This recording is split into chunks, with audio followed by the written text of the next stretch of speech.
And Boker Tov. Deborah Lipstadt, in her new book called Anti-Semitism Here and Now, tells the story about, and Chinaman comes over to him and socks him in the face, knocks him off the bar stool. And the Jew says to the Chinaman, "What was that all about?" And the Chinaman says, "That was for the Titanic." And the Jew says, "The Titanic?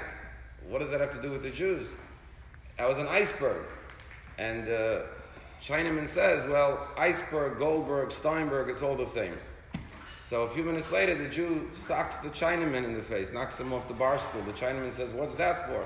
He says, "That's for Pearl Harbor." He says, "Pearl Harbor?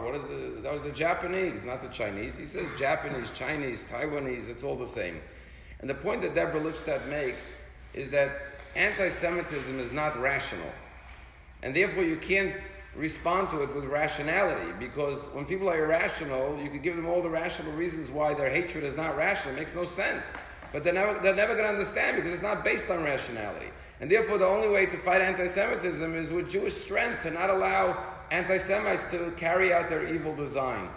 Yesterday, I'm sure you all saw the news, in Germany, and there's videos of this, which is chilling, because it literally takes you back to the images of the Holocaust.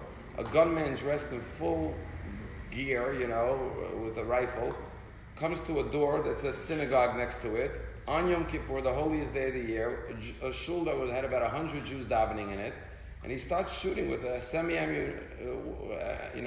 automatic rifle at the door to break the lock, because the door was open. And thank God, you see his frustration that he can't get in. He shoots again, he goes from one door to the next, and he starts cursing because he can't get in. But he had very evil plans.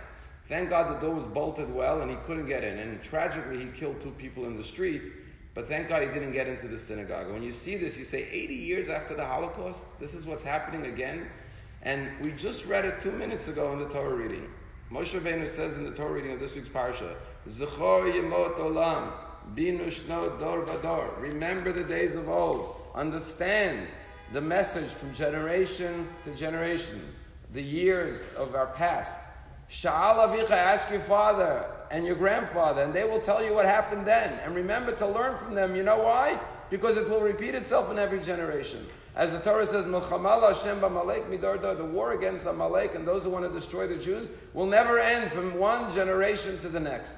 And therefore Jews have to be ready and prepared. As the Torah says, Zachor lo tishkach, remember and don't forget. And the Rabbi say, why does it have to say it twice? Because you better remember, or else they'll never let you forget. So you must remember, you must be vigilant, and you must know how to respond in every generation.